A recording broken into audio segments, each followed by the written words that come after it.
सभी भक्तजनों को मेरा निवन प्रणाम। राम राम, जय श्री कृष्णा। पूनम सिहा की दुनिया में आप सभी का बहुत बहुत स्वागत है। भक्तजनों, हम श्रीमद् भागवत की कथाओं का श्रवण कर रहे हैं। आज हम जिस कथा का श्रवण करेंगे उसका नाम है प्रजावत्सल पृथु। वेणु जब मृत्यु के मुख में चला गया तो पृथ्वी बिना राजा के हो गई, क्योंकि वेणु का कोई उत्तराधिकारी नहीं था। जिस प्रकार पति की मृत्यु के पश्चात स्त्री निराश्रित हो जाती है, उसी प्रकार राजा के बिना पृथ्वी निराश्रित हो गई। चारों ओर आतंक पैदा हो गया। पृथ्वी पर चारों ओर डाकुओं, आतंकवादियों और परपीड़िकों का प्राबल्य हो गया। पृथ्वी पर फैले हुए भय और आतंक को देखकर ऋषिगण अत्यंत दुखी हुए। वे आतंक और भय और पीड़ा को दूर करने का उपाय सोचने लगे। प्रभात के पश्चात का समय था। सूर्य की किरणों में उष्णता आ गई थी। ऋषि और मुनिगण सरस्वती नदी में स्नान के पश्चात तट पर बैठे हुए गंभीर मुद्रा में सोच विचार कर रहे थे।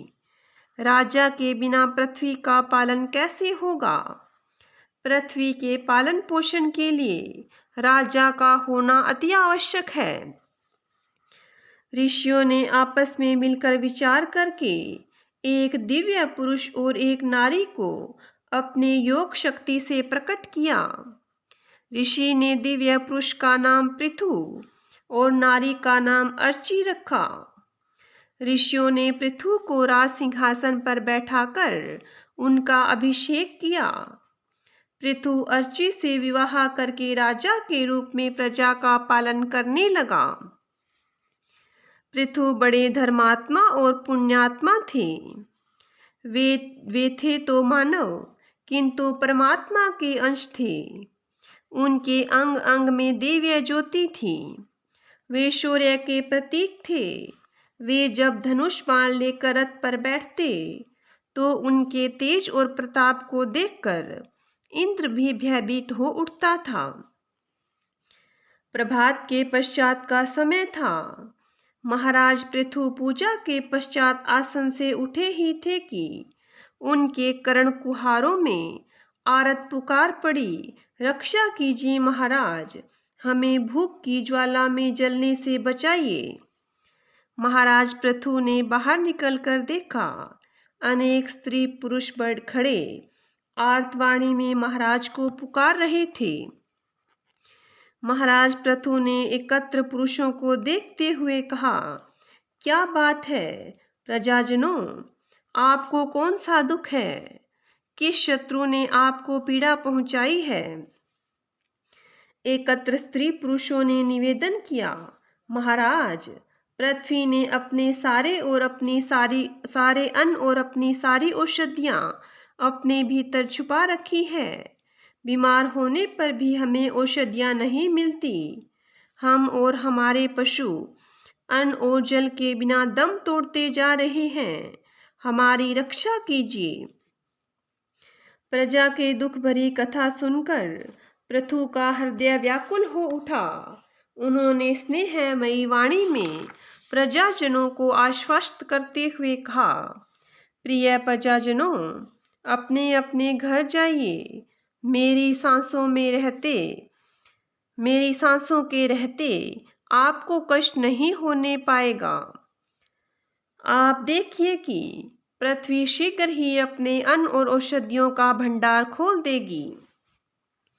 महाराज पृथु ने प्रजाजनों को आश्वस्त करने के पश्चात अपना धनुष बाण उठा लिया। उन्होंने धनुष पर बाण रखकर पृथ्वी की ओर संधान किया। इससे पृथ्वी व्याकुल हो उठी। वह गाय के रूप में पृथु के सामने प्रकट हुई। पृथ्वी रूपी गाय महाराज पृथु के रौद्र रूप को देखकर व्याकुल हो उठी। वह भयभीत होकर भाग निकली। महाराज पृथु ने धनुष पर बाण चढ़ाए हुए उसका पीछा किया।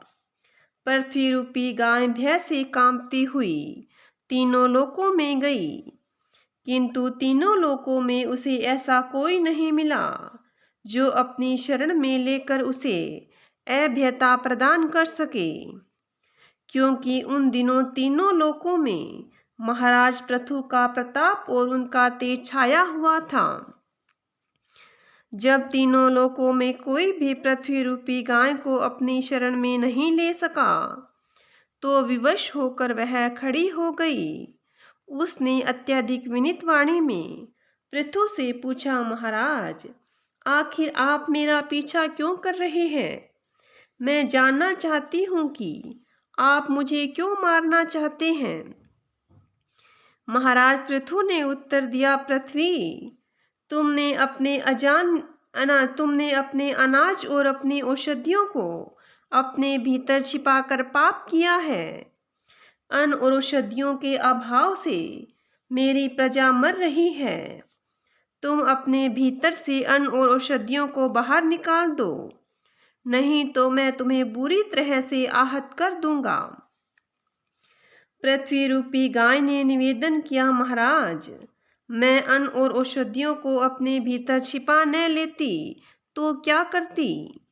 मेरे तरह तरह के अन्न खाकर और अमृत के समान सुस्वादु जल पीकर मनुष्य पाखंडी, अधर्मी और अत्याचारी बनता जा रहा था। मनुष्य को दंड देने के लिए ही मैंने ऐसा किया है। यदि आप चाहते हैं मैं अपने अन्न और औषधियों के भंडार खोल दूं, तो बछड़े का प्रबंध करके मुझे दुहने का प्रयत्न कीजिए। पृथ्वी की नम्रता भरे वचनों को सुनकर महाराज पृथु का क्रोध शांत हो गया। उन्होंने शंभु मनु को बछड़ा बनाकर पृथ्वी रूपी गाय को दूह लिया।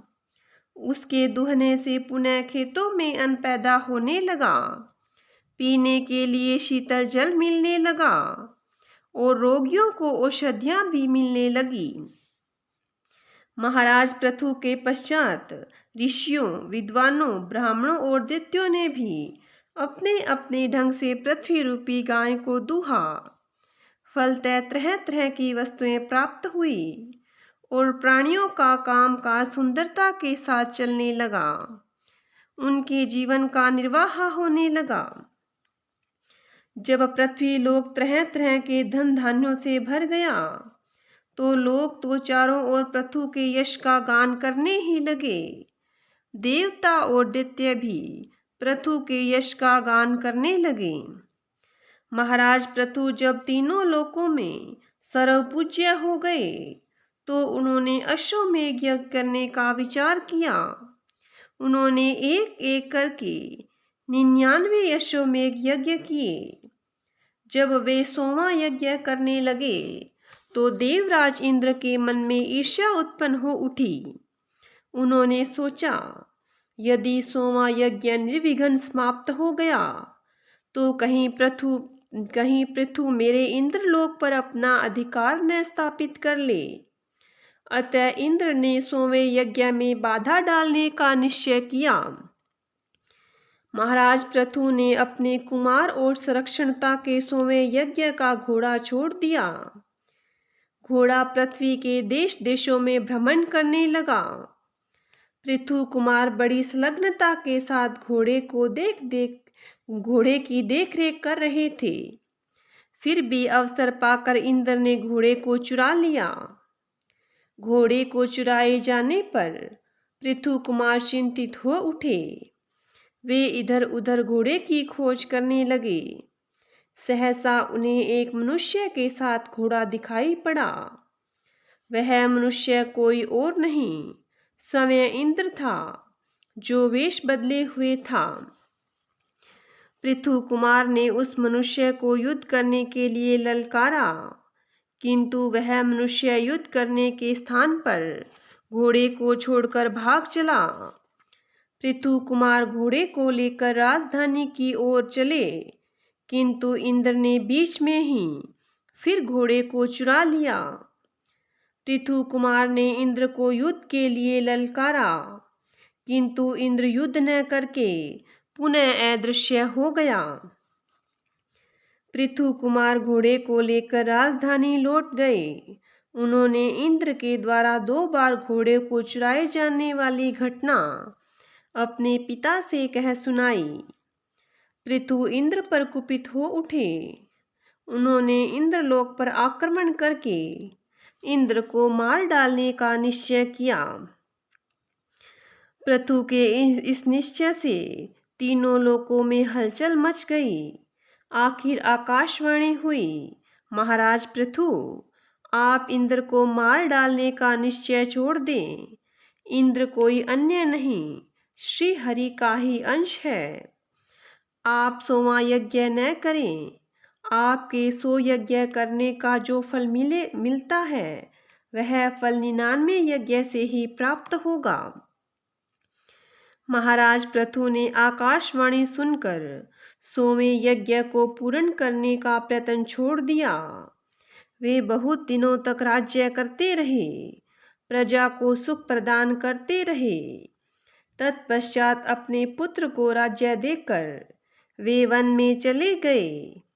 वहीं उन्होंने अपना शरीर त्याग दिया और बैकुंठ धाम में चले गए।